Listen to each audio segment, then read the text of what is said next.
నమస్తే అండి. నేను వాణి. ఈరోజు మనం 'మనసిచ్చా కానీ' అనే ఒక చక్కని కథ విందాం. ఈ ప్రపంచంతో నాకేమీ సంబంధం లేదు అన్నట్లుగా రోడ్డు సైడ్‌లో ఒక చెట్టు కింద బైక్ ఆపి, ఆ బైక్ మీద కూర్చొని ఉన్నాడు ఒక 28 సంవత్సరాల యువకుడు.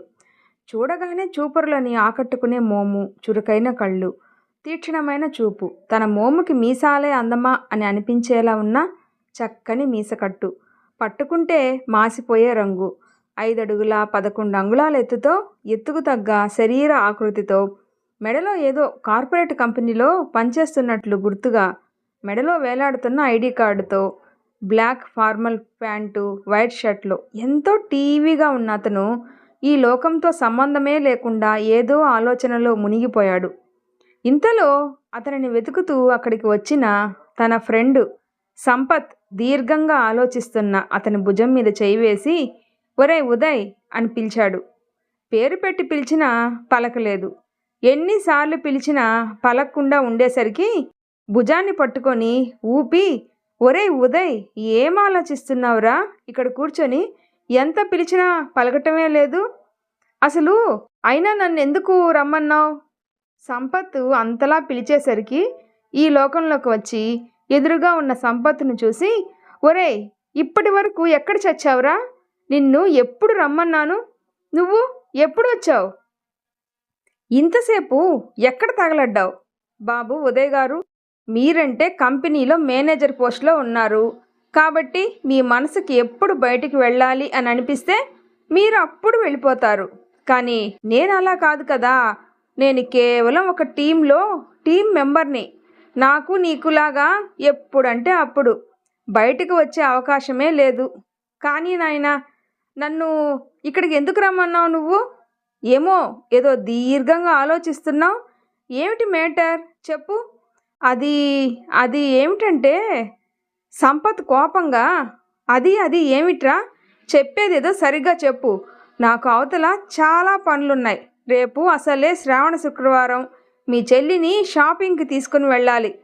సంపత్ చెప్పిన దానికి ఒక సీరియస్ లుక్ ఇచ్చాడు ఉదయ్. అబ్బా ఒరే, నీ లుక్కులాపి మేటర్కి రారా నాయనా. అదేరా, అది ఎలా చెప్పాలో అర్థం కావటం లేదు అన్నాడు ఉదయ్. ఏమిట్రా ది గ్రేట్ ఉదయ్ కుమార్ గారు ఒక విషయం చెప్పటానికి ఇంతలా నాంచుతున్నారంటే? ఏమీ లేదురా, నాకు ఈరోజు ఆఫీస్లో అందరి ముందు ప్రపోజ్ చేసిందిరా వినీలా. అది కూడా డైరెక్ట్గా ఆఫీసులో అందరి ముందు. సంపత్తు నోరు కప్పలా తెరిచి, ఏమిటి ఉదయ్? అవునరా, అది కూడా లవ్ ప్రపోజ్ కాదురా, ఏకంగా పెళ్లి చేసుకుందామా అని అడిగిందిరా. సంపత్ ఆ మాట విని కళ్ళు తిరిగి కింద పడ్డాడు. కింద పడిన సంపత్ని చూసి తల మీద చేత్తో కొట్టుకుంటూ, కర్మరా బాబు, వీడికి ఏ షాకింగ్ న్యూస్ కూడా ఇలా చెప్పకూడదు ఒక్కసారిగా. ఒకవేళ పొరపాటున చెప్తే ఇలాగే పడతాడు. పాపం ఆ గీత వీడితో ఎలా వేగుతుందో ఏందో రోజు అని అనుకొని, ఇప్పుడు వీడిని ఎలా లేపాలి అని అనుకుని తన వాటర్ బాటిల్ చూస్తే నీళ్ళు అయిపోయి ఉన్నాయి. అలాగే సంపత్ దానిలో కూడా నీళ్ళు అయిపోయాయి. అది చూసి ఇప్పుడు ఎలా అని అనుకుంటూ ఆలోచించగా సంపత్ లంచ్ బ్యాగ్లో టీ ఫ్లాస్క్ కనబడి దాన్ని ఓపెన్ చేస్తే అందులో కొంచెం టీ ఉన్నాయి. ఇంకా నిమిషం కూడా ఆలోచించకుండా ఆ టీ సంపత్ మొహం మీద పోసేశాడు. సంపత్కి టీ అంటే ఉన్న పిచ్చి అంతా ఇంత కాదు. ప్రతి 2 గంటలకు ఒకసారి తప్పకుండా టీ తాగుతాడు. అన్నం తింటమన్నా మానేస్తాడేమో కానీ టీ తాగటం మాత్రం మానడు. అందుకే రోజు ఒక ఫ్లాస్క్లో ఆఫీస్కి టీ తీసుకొని వెళ్తాడు. ఆ టీయే ఇప్పుడు ఉదయ్కి పనికొచ్చింది. మొహం మీద వేడి టీ పడేసరికి ఒక్కసారిగా లేచి కూర్చొని, ఒరే, నీకు ఏం రోగం వచ్చిందిరా? ఇలా నా ముఖం మీద టీ పోసావు అంటే నువ్వు పడిపోయావు కదా. వాటర్ లేవు నా దగ్గర, నీ దగ్గర కూడా, అందుకే టీ పోసాను అని ఉదయ్ చెప్పేసరికి వేడికి మొహం మండుతుండగా చేత్తో విసురుకుంటూ, ఏరా, టీ కాక వేడి సాంబారున్నా ఇలాగే పోసేవాడివా? ఉదయ్ ఒక సీరియస్ లుక్ ఇచ్చి, ఏ నీకేమన్నా డౌటా అన్నాడు. సంపత్, లేదురా, నాకు నీ గురించి తెలిసి కూడా అడిగాను చూడు, నన్ను నేను అనుకోవాలి. తెలుసు కదా, ఇక దాని గురించి ఎందుకు, కానీ ఆ వినీలా ప్రపోజ్ చేసిన దాని గురించి మాట్లాడితే బాగుంటుంది. ఒరే ఉదయ్, తను ప్రపోజ్ చేసింది నీకు, చెప్పాల్సింది నువ్వు. నువ్వు నన్నడిగితే నేనేం చెప్పాలిరా అయ్యా? అంతే. ఉదయ్ కోపంగా పళ్ళు నూరుతూ, అసలు తనకి ఎంత ధైర్యం ఉంటే నాకు నాకు ప్రపోజ్ చేస్తుంది. అసలు ఏమనుకుంటుంది నా గురించి? అది పెళ్లి చేసుకోమనగానే నేను పెళ్లి చేసుకోవాలా? అసలు ఇప్పటి వరకు కాదు ఈ రోజు వరకు ఏ ఆడపిల్లైనా నా ముందు నిలబడి మాట్లాడాలి అంటేనే గజ గజ వణికిపోతుంది. అలాంటిది ఆ దెయ్యం మాత్రం నేరుగా నా దగ్గరకు వచ్చి అందరి ముందు ప్రపోజ్ చేసింది. తను నీకెందుకు ప్రపోజ్ చేసిందో నాకెలా తెలుస్తుందిరా? అదేదో తననే అడగకపోయావా?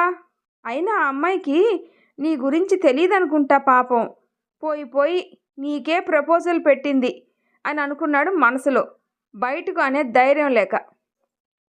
సంపత్, ఉదయ్ ఇద్దరు ఒకే ఆఫీసు, కానీ బ్రాంచులు మాత్రం వేరువేరు. ఉదయ్ ఒక బ్రాంచ్ మేనేజర్ అయితే సంపత్ మరో బ్రాంచ్లో జాబ్ చేస్తున్నాడు. ఉదయ్, ఆ సంగతి నాకు తెలియకే నిన్ను అడిగాను. సంపత్కి ఏం మాట్లాడాలో అర్థం అవ్వలేదు, కానీ మాట్లాడకపోతే ఊరుకోడు. ఇప్పుడు ఏం చేయాలా అని ఆలోచిస్తూ ఉన్నాడు. సంపత్ ఏమీ మాట్లాడకపోయేసరికి, ఒరే, నిన్ను ఇక్కడికి పిలిచింది నా ప్రశ్నకి సమాధానం కోసం, కానీ నువ్వు ఏమీ చెప్పకుండానే కళ్ళు తెరిచి నిద్రపోతున్నావా అని కోపంగా అరిచేసరికి సంపత్ దడుచుకొని చుట్టూ చూశాడు.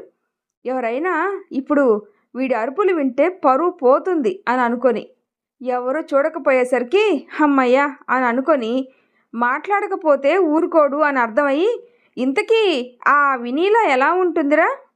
ఉదయ్ మొహం చిరాగ్గా పెట్టి, ఎలా ఉంటుంది అంటే, అదేరా చూడటానికి అందంగా ఉంటుందా అని. ఇప్పుడు తను ఎలా ఉంటే నీకెందుకురా? తననేమన్నా అందాల పోటీకి పంపుతావా? సంపత్ తల కొట్టుకొని, బాబోయ్, వీడితో మాట్లాడాలి అంటే 2 రోజుల అన్నం ఒక్కసారే తింటే కానీ వీడి తిక్క ప్రశ్నలకి సమాధానాలు చెప్పలేం. ఎందుకు స్వామి నాకు ఈ పరీక్ష? నేనేం చేశానని ఈ జన్మకి ఈ తిక్క ఫ్రెండ్నిచ్చావు అని అనుకున్నాడు. అది కాదురా ఉదయ్, తను నీకు ప్రపోజల్ పెట్టింది కదా, ఒక్కవేళ తను బాగుంటే ఆలోచించవచ్చు అని. అయినా ఆఫీసులో అంతమంది ఉండగా నీకే ఎందుకు ప్రపోజ్ చేసిందిరా? సంపత్ చివరగా అన్న మాటకి కోపంగా, ఏరా, నాకు ఎవరైనా ప్రపోజ్ చేయడానికి కూడా నేను పనికిరానా? నేను అలా అనలేదురా. మనిషి చూడటానికి ఎలా ఉంటుంది, ఒకవేళ బాగుంటే ఇప్పటి వరకు తనకి ఎవరూ ప్రపోజ్ చేయలేదా అని. ఒకవేళ ఎవరన్నా ప్రపోజ్ చేస్తే వాళ్ళని కాదు అని ధైర్యం చేసి నీకే ఎందుకు ప్రపోజ్ చేసింది అని. ఒరేయ్, నువ్వు మాటకి ముందు ఒకసారి, మాటకి వెనక ఒకసారి ప్రపోజ్ చేసింది అని అనకరా. వినటానికే నాకు చాలా చిరాగ్గా ఉంది. బాబోయ్, ఆ మహాతల్లి ఎవరో కానీ చేతులెత్తి దండం పెట్టొచ్చు ఇలాంటి తిక్కవాడికి ప్రపోజ్ చేసినందుకు. ఆఫీస్ నుండి ఇంటికి వెళ్తూ రోడ్డు పక్కన ఉదయ్ని చూసిన ఒక అమ్మాయి రోడ్డు సైడ్లో స్కూటీ పార్క్ చేసి నవ్వుతూ ఉదయ్ దగ్గరకు వచ్చి హాయ్ అని చెప్పింది.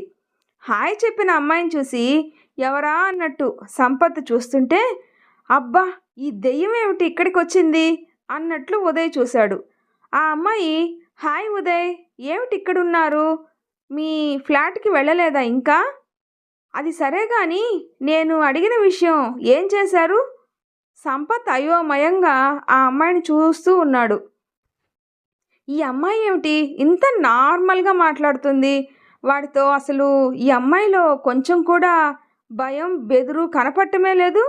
వాడిని చూస్తుంటే అని ఉదయ్ని చూడగానే, ఉదయ్ తన చూపుకే కనుక పవర్ ఉంటే ఇప్పుడే ఆ అమ్మాయిని కాల్చి భస్మం చేసేసేలా చూస్తున్నాడు.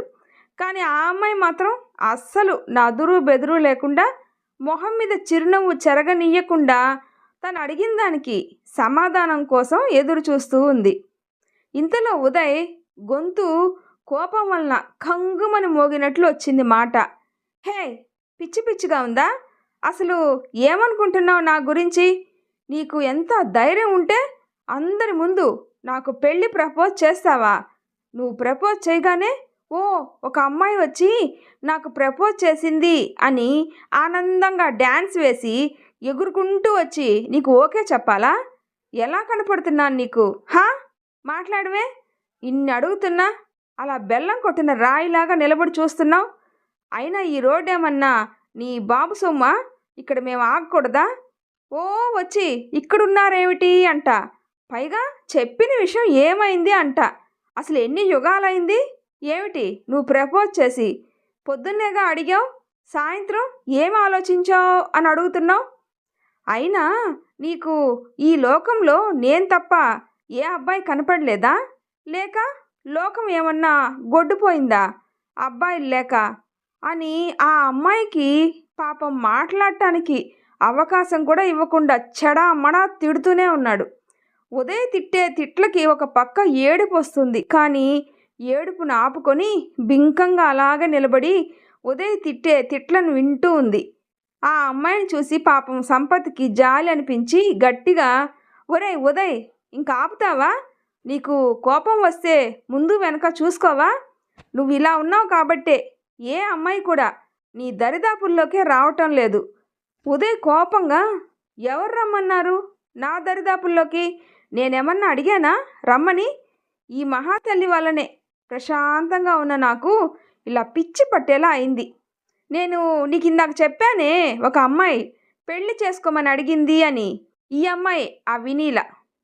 వినీల అనే పేరు విని సంపత్తు ఆ అమ్మాయిని నిశితంగా పరీక్షించాడు. 5 అడుగుల 7 అంగుళాల పొడవు, పొడవుకు తగ్గ లావు, బారు జడ, చీర కట్టుకొని ఉంది. మెడలో ఏదో ఒక చిన్న చైను, ఒక చేతికి బంగారు గాజులు, రెండో చేతికి వాచ్ పెట్టుకుంది. మొహం చూస్తే చూసిన కొద్దీ చూడాలి అని అనిపిస్తుంది. సిరిగల మొహం, నవ్వితే తళుక్కున మెరిసే చిన్న నోరు, పళ్ళు, కోటేరు లాంటి ముక్కు, దానికి ఎర్రరాయి ముక్కు పుడక, అందమైన కళ్ళు, తీర్చిదిద్దిన నొసలు, కానీ మొహాన బొట్టు లేదు. ఏదో తెల్లటి విభూది పెట్టింది. ఎందుకో అర్థం అవ్వలేదు, కానీ ఆ అమ్మాయి మాత్రం ఉదయ్కి సరిజోడు అని అనిపించింది సంపత్కి. దేవుడి దయ వల్ల వీడి మనసు మారి ఈ వినీలాని పెళ్లి చేసుకుంటే బాగుండు అని అనుకుని, అసలు ఈ వినీల ఎందుకు వీడికి ప్రపోజ్ చేసింది, ఆ విషయం తెలియకుండా ముందుకు వెళ్ళకూడదు అని అనుకొని వినీలాని చూస్తూ, చూడండి సిస్టర్, మీరు ఇప్పుడు ఇక్కడ నుండి వెళ్ళిపోండి ప్లీజ్. వాడు అసలే కోపంలో ఉన్నాడు. ఇంకా మీరు వాడి ముందు ఉంటే వాడు వెనక ముందు కూడా ఆలోచించకుండా మాట్లాడతాడు. తర్వాత మీరే పాపం బాధపడాలి. కాబట్టి మీరు ఇక్కడ నుండి వెళ్ళండి. వాడికి కూడా ఆలోచించుకోవడానికి టైం కావాలి కదా. సంపత్ చెప్పిన దానికి సరే అని తల ఊపి ఉదయ్ వైపు ఒకసారి చూసి తన స్కూటీ దగ్గరికి వెళ్ళి కళ్ళు తుడుచుకొని స్కూటీ స్టార్ట్ చేసి మళ్ళీ ఉదయ్ వైపు చూసి వెళ్ళిపోయింది. వినీలా వెళ్ళిన తర్వాత, అసలు నీకు బుద్ధుందా? నీకు ఇష్టం లేకపోతే వేరేలాగా చెప్పాలి, కానీ ఇలా అరుస్తారా ఒక ఆడపిల్ల మీద? నిజంగా ఆంటీ అంకులు బతికుంటే ఈరోజు ఇలా నిన్ను చూసి చాలా బాధపడేవారు. కానీ వాళ్ళు చాలా లక్కీ, నిన్ను ఇలా పెళ్ళి పిల్లలు లేకుండా మోడుగా ఉన్న నిన్ను చూసి బాధపడే పనే లేకుండా ముందుగానే ఈ లోకం వదిలి వెళ్ళిపోయారు అని. ఇప్పుడు నువ్వు ఇంటికి వెళ్ళు. రేపు ఎలాగూ వీకెండ్ కాబట్టి నేను గీత మీ ఇంటికి వస్తాం, అప్పుడు మాట్లాడుకోవచ్చు అని ఉదయ్ని బలవంతంగా ఇంటికి పంపి తను కూడా ఇంటికి బయలుదేరి ఒక షాప్ దగ్గర ఆగి కూలింగ్ వాటర్ తీసుకొని మొహం కడుక్కొని, బాబోయ్ రేపటి నుండి ఆఫీసులోనే మొత్తం టీ తాగేయాలి అని అనుకుంటూ ఇంటి దారి పట్టాడు సంపత్. ఇంటికి వెళ్ళిన వినీల డైరెక్ట్ రూమ్లోకి వెళ్ళి డోర్ క్లోజ్ చేసి అప్పటి వరకు ఆపుకున్న కన్నీళ్ళని స్వేచ్ఛగా వదిలేసింది. ఉదయం మాటలకి బాధ తన్నుకొని వస్తుంటే వెక్కి వెక్కి ఏడుస్తూ ఉంది. ఇంతలో ఒక 3 సంవత్సరాల అమ్మాయి వచ్చి కళ్ళనీళ్లు తుడిచి ఏడవద్దు అని చెప్పింది వచ్చి రాని మాటలతో. ఆ పాపను చూసి గట్టిగా గుండెలకు హత్తుకొని అలా ఉండిపోయింది వినీల. ఇంటికి వెళ్ళిన ఉదయ్ కోపంగా బ్యాగ్ని సోఫాలోకి గిరాటి వేసి కాళ్ళకు ఉన్న షూ కూడా తీయకుండా అలాగే సోఫాలో కూర్చొని తల వెనకకు వాల్చి కళ్ళు మూసుకొని ఏదో ఆలోచిస్తూ ఉండిపోయాడు. అలా ఎంతసేపు ఉన్నాడో తనకే తెలియలేదు. పాకెట్లో ఉన్న ఫోన్ మోగేసరికి ఉలిక్కిపడి టైం చూసుకుంటే రాత్రి 10 అయింది. ఇప్పుడు ఫోన్ ఎవరా అని చూసుకుంటే ఫోన్ స్క్రీన్ మీద సంపత్ నెంబర్ కనపడింది. అబ్బా వీడిప్పుడు ఫోన్ చేస్తున్నాడు, ఫోన్ లిఫ్ట్ చేస్తే నా బుర్ర తినటం ఖాయం అనుకొని ఫోను లిఫ్ట్ చేయకుండానే బెడ్రూమ్లోకి వెళ్ళిపోయి అలాగే మంచం మీద పడి నిద్రపోయాడు. కిటికీలో నుండి సూర్యకిరణాలు మొహం మీద పడి చురుక్కుమనేసరికి టైం చూస్తే ఉదయం 9 అయింది. ఈరోజు ఆదివారమే కదా, ఆఫీసుకు కూడా వెళ్ళాల్సిన అవసరం లేదు అని అలాగే మరికొంతసేపు ఉండి లేచి ఫ్రెష్ అయి రూమ్ నుండి బయటకు వచ్చి కిచెన్లోకి వెళ్ళి కాఫీ కలుపుకొని హాల్లోకి వచ్చి టీవీ ఆన్ చేసి కూర్చొని టీవీ చూస్తూ కాఫీ తాగుతున్నాడు ఉదయ్. టైం ఉదయం 11 గంటలు అయ్యేసరికి డోర్ బెల్ మోగింది. బెల్ సౌండ్కి అప్పుడే వీళ్ళు వచ్చేసారా అనుకుంటూ వెళ్ళి డోర్ ఓపెన్ చేశాడు ఉదయ్. డోర్కి అవతల చేతిలో క్యారియర్ బ్యాగ్తో నవ్వుతూ నిలబడి ఉన్న గీతను చూసి, ఏరా బాగున్నావా అని నవ్వుతూ పలకరించి గీత లోపలికి రావడానికి దారిచ్చి పక్కకు తప్పుకున్నాడు ఉదయ్. బాగున్నానన్నయ్య అంటూ లోపలికి వచ్చి చేతిలో ఉన్న క్యారియర్ బ్యాగ్ తీసుకెళ్ళి డైనింగ్ టేబుల్ మీద పెట్టి కిచెన్లోకి వెళ్ళి ఒక ప్లేట్ తెచ్చి తను తెచ్చిన క్యారేజ్లో నుంచి టిఫిన్ ప్లేట్లో సర్వ్ చేసి ఉదయ్ దగ్గరకు వచ్చి, అన్నయ్య నువ్వు ఇంకా టిఫిన్ తిని ఉండవు కదా, ఇదిగో ముందు టిఫిన్ తిను అని ప్లేట్ చేతిలో పెట్టింది. గీత అలా చేసేసరికి ఒక క్షణం తల్లి గుర్తుకు వచ్చి కంట్లో నీటి చెమ్మ చేరింది. అవి గీతకి కనపడకుండా మొహం పక్కకు తిప్పుకొని కళ్ళు తుడుచుకొని, ఏరా వాడేం చేస్తున్నాడు బయట? ఏముందన్నయ్య, పక్కింటి అంకుల్ కనపడ్డాడు, అంకుల్తో కలిసి అంకుల్ వాళ్ళ ఇంటి అరుగు మీద సెటిల్ అయ్యాడు. ఉదయ్ నవ్వుతూ ప్లేట్ పట్టుకుని సోఫాలో కూర్చొని టిఫిన్ చేస్తూ, వాడు ఎప్పటికీ మారడ్రా, వాడిని పలకరించిన వారు పాపాత్ములు. గీత కూడా ఉదయ్ నవ్వులో జత కలిపి, అవునన్నయ్య. గీతతో మాట్లాడుతూ టిఫిన్ తినడం పూర్తి చేశాడు ఉదయ్. సంపత్ ఇంట్లోకి వస్తూ, ఏంట్రా అన్నా చెల్లెలు ఇద్దరూ కలిసి నా మీద చాడీలు చెప్పుకుంటున్నారా? మాకు అదే పని, మరి నీ మీద చాడీలు చెప్పకపోతే మాకు తిండి అరగదు కదా అనింది గీత. నువ్వెప్పుడు ఇంతే గీత, చాలా బాగా నిజం ఒప్పుకుంటావు, అందుకే నువ్వంటే నాకు చాలా ఇష్టం. సంపత్ అన్న వెటకారానికి బొంగమూతి పెట్టి, చూడన్నయ్యా అని ఉదయ్కి కంప్లైంట్ చేసింది. ఉదయ్ నవ్వుతూ, మీ ఇద్దరికి ఎప్పుడు ఉండేదే కానీ అని సంపత్ ముఖం వైపు చూసి, ఏంట్రా సంపత్, నీ ముఖం ఏంటి అంత ఎర్రగా ఉంది? సంపత్ కచ్చిగా, నిన్న ఒక దరిద్రుడు మాట్లాడటానికి రమ్మని షాకింగ్ న్యూస్ చెప్తే అది విని తట్టుకోలేక నేను పడిపోతే వాడు నన్ను లేపడానికి నా ముఖాన నీళ్ళకు బదులు వేడి టీ కొట్టాడురా. ఇంకా నయం, ఆ టీ బాగా వేడిగా లేవు, లేకపోతే ఈ పాటికి హాస్పిటల్ బెడ్ మీద ఉండేవాడిని. గీత జాలిగా మొహం పెట్టి, అవునన్నయ్యా పాపం రాత్రంతా చాలా ఇబ్బంది పడ్డాడు ముఖం మంటకి. ఉదయ్ బాబోయ్ అనవసరంగా కదిలించినట్టున్నాను అని అనుకొని టాపిక్ డైవర్ట్ చేయడానికి, ఏంట్రా గీత పెద్ద క్యారేజ్ తెచ్చావు? గీత నవ్వుతూ, నీకోసం చికెన్ బిర్యానీ తెచ్చానన్నయ్య. అయ్యో గీత, ఎందుకమ్మా పొద్దున్నే ఇంత శ్రమ పడ్డావు? నీ ఫ్రెండ్ ఉండగా నేనెందుకు శ్రమ పడతానన్నయ్యా, తనతోనే చేయించాను. మంచి పని చేశారా, ఇంకా ఆపుతారా? అన్నా చెల్లెలు ఇద్దరు సందు దొరికితే చాలు నన్ను అనాలనే చూస్తారు. మనం ఇప్పుడు వచ్చింది సీరియస్ టాపిక్ మాట్లాడటానికి, కాబట్టి అందరూ కొంచెం సీరియస్గా ఉండండి అని. అవునరా ఉదయ్, ఆ అమ్మాయి బాగానే ఉందిగా, అయినా అంత అందమైన అమ్మాయికి ఇంతవరకు ఎవ్వరు ప్రపోజ్ చేయకుండా ఉండరనుకుంటా. ఏమోరా, ఆ విషయం అయితే నాకు తెలీదు. నా చెవిన పడిన మాటలను బట్టి చాలామంది ఆఫీస్లో వినీలాకి ట్రై చేసినట్టే ఉన్నారు, కానీ ఆ దెయ్యం ఎవ్వరికీ రెస్పాండ్ అవ్వలేదనుకుంటా. అందుకే ఇప్పుడు నన్ను పీకు తింటుంది. మరి అంతమంది ట్రై చేస్తే నీకు ప్రపోజ్ చేయడం ఏంట్రా? వినటానికే వింతగా ఉంది. పాపం పిచ్చిది, అంతమంది మన్మధులను వదిలేసి పోయి నీలాంటి ప్రవరాక్యుడికి ప్రపోజ్ చేసింది. ఉదయ్ కోపంగా, ఒరే సంపత్, ఉదయ్ మాటను పట్టించుకోకుండా, సరే కానీ చూడటానికి 16 అణాల తెలుగింటి అమ్మాయిలాగా ఉంది, కానీ మొహాన్ని మాత్రం బొట్టు ఎందుకు పెట్టుకోలేదంటావురా? ఏమో నాకేం తెలుసు, బొట్టు పెట్టుకుందో లేదో. నేను ఆఫీస్కి వెళ్ళేది ఎవరేం పెట్టుకున్నారా అని చూస్తా కూర్చోటానికా, లేక జాబ్ చేయటానికా? గీత, అబ్బా సంపత్, నీకు ప్రతిదీ అనుమానమేనారా? స్టిక్కర్ పెట్టుకుందేమో, అది జారిపోయి ఉంటుంది, దానికేంటి ఇంతలా ఆలోచించాలా?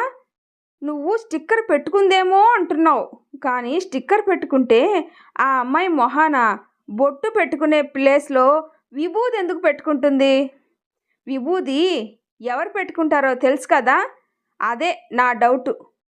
గీత, నువ్వు లేనిపోని డౌట్లన్నీ క్రియేట్ చేసి టాపిక్ డైవర్ట్ చేయకు సంపత్. నేను డౌట్లేం క్రియేట్ చేయట్లేదు గీత, ఉన్నది అంటున్నాను. అలా ఎవరు పెట్టుకుంటారో నీకు తెలుసు కదా, మరి అలాంటప్పుడు వీడికి ప్రపోజ్ ఎందుకు చేసిందంటావు? చూడు సంపత్, నువ్వు ఇలా మాట్లాడి అన్నయ్యని ఇంకా కన్ఫ్యూజ్ చేయొద్దు. నేను కన్ఫ్యూజ్ ఏం చేయటం లేదు, ఉన్నదే మాట్లాడుతున్నాను. గీత కోపంగా, నువ్వు ఇలాగ తిక్కగా మాట్లాడి అందరికీ లేనిపోని డౌట్లు క్రియేట్ చేస్తే నేను ఇటు నుండి ఇటే మా పుట్టింటికి వెళ్ళిపోతాను, మళ్ళీ నీ దగ్గరకే రాను. ఎంకి పెళ్ళి సుబ్బి చావుకు వచ్చినట్టు వీడికి ఆ అమ్మాయి ప్రపోజ్ చేయడం ఏంటో, నా డౌట్ నేను చెప్పడం ఏమిటో, నువ్వు నీ పుట్టింటికి వెళ్ళిపోతాను అని బెదిరించడం ఏమిటో నాకు అసలు ఏమీ అర్థం కావటం లేదు తల్లి. నాకు ఇంకా డౌట్ వచ్చినా కూడా నేను ఏం మాట్లాడను, కానీ నువ్వంత వైల్డ్ డెసిషన్ మాత్రం తీసుకో మాకు. గీత నవ్వుతూ, అది మంచి మాట చెప్పావు అని. చూడన్నయ్య, అసలు నీకేమనిపిస్తుంది? ఉదయ్ నాకు అనిపించడం ఏమిటి అన్నాడు. వినీల ప్రపోజల్ కన్నయ్య, నాకు అది తలుచుకుంటేనే చాలా చిరాగ్గా ఉంది. ఎందుకన్నయ్యా అంతలా ఇరిటేట్ అవుతున్నావు? నాకు నువ్వు తెలిసిన దగ్గర నుండి నువ్వు నాతో తప్ప ఏ ఆడపిల్లతో కూడా కనీసం ముక్క పరిచయానికి కూడా మాట్లాడలేదు. ఏ ఆడపిల్ల కూడా నీ దరిదాపుల్లో కూడా రాలేదు. వాళ్ళు రాలేదు అని అనేదానికంటే నువ్వే నీ చుట్టూ ఒక గిరి గీసుకున్నావు, పైగా కోపం అనే ముసుగు ఒకటి వేసుకున్నావు. ఇది ఎందుకు అనేది కేవలం నీకు నీ మనసుకు మాత్రమే తెలుసు. కానీ వినీల నువ్వు గీసుకున్న గిరి దాటి లోపలికి వచ్చింది. పైగా ప్రేమ, టైంపాసు, షికార్లు అని అనకుండా పెళ్లి చేసుకుంటారా అని అడిగింది. నాకెందుకో వినీలాకి నీ గురించి పూర్తిగా తెలుసు అని అనిపిస్తుంది. అందుకే అంత ధైర్యంగా నీ ఎదుటకు వచ్చి అడిగింది. ఒక్కసారి ఆలోచించు, నువ్వు ఇలా ఉంటే పైన పెద్దమ్మ పెద్దనాన్న ఆత్మలకి శాంతి ఉంటుందా? వాళ్ళకు కూడా అనిపిస్తుంది కదా, మేము మళ్ళీ మా కొడుకు కడుపున పుట్టాలి, పసిపాపలమై నా కొడుకు చేతుల్లో ఆడుకోవాలి అని. ఒక్కసారి ఆలోచించు. నాకెందుకో నువ్వు ఒక్కసారి వినీలాతో మాట్లాడితే బాగుంటుంది అని అనిపిస్తుంది. తనతో మాట్లాడిన తర్వాత తను నీకు నచ్చకపోతే అప్పుడే చెప్పేయి, నేను నిన్ను పెళ్లి చేసుకోలేను అని. అలా కాకుండా ఒక అమ్మాయి పెళ్లి చేసుకోమని అడిగేసరికి ఆ అమ్మాయిని చిన్నచూపు చూడటం మంచిది కాదన్నయ్య. ఒక్కసారి ప్రశాంతంగా ఆలోచించి నిర్ణయం తీసుకో. ఒకవేళ నీకు ఇష్టం లేకపోతే వినీలాకి సున్నితంగా చెప్పు, అంతేకాని నిన్న నడి రోడ్డులో తన మీద అరిచినట్టు చెప్పొద్దు. అందుకే రేపొక్కసారి తనని కలిసి మాట్లాడాలి అని చెప్పు అన్నాడు. తను ఏం చెప్తుంది అనేది చూడు, సరేనా? అర్థమైందా? ఒక తల్లి కనుక కొడుకును కూర్చోపెట్టుకొని మంచి చెడు చెప్పినట్టు గీత అలా చెప్పేసరికి తనకే తెలియకుండా కళ్ళ వెంట నీళ్లు కారిపోయాయి. గీతని దగ్గరకు తీసుకొని తల మీద ప్రేమగా చుంబించి, థ్యాంక్స్ రా, ఆ దేవుడు నాకు నా అనేవాళ్ళని లేకుండా తీసుకొని వెళ్ళాడు అని ఇప్పటి వరకు కోపంగా ఉండేది. కానీ ఇప్పుడు అనిపిస్తుంది ఒకటి తీసుకొని వెళ్తే ఇంకొకటి ఇస్తాడు అని. అలాగే అమ్మలాంటి చెల్లిని నిన్నిచ్చాడు నాకు. ఈ విషయంలో మాత్రం సంపత్కి చాలా రుణపడి ఉంటాను. అప్పటి వరకు వీళ్ళ సంభాషణ వినకుండా ఫోన్లో లీనమైన సంపత్తు ఉదయ్ ఎప్పుడైతే రుణపడి ఉంటాను అన్నాడో అప్పుడు బయటకు వచ్చి, ఏమిట్రా ఏదో రుణాలు గట్రా అంటున్నారు, ఏం మాట్లాడుకుంటున్నారు ఏమిటి? నాకు కూడా చెప్తే కొంచెం విని తరిస్తాను. సంపత్ అలా అనేసరికి వీళ్ళిద్దరూ ఒకరిని చూసి ఒకరు తల కొట్టుకున్నారు. సంపత్, ఏమైందిరా అలా తడ్ల పట్టుకున్నారు? మీ చెల్లాయి తీసుకున్న క్లాస్కి తలనొప్పి వచ్చిందా ఏమిటి?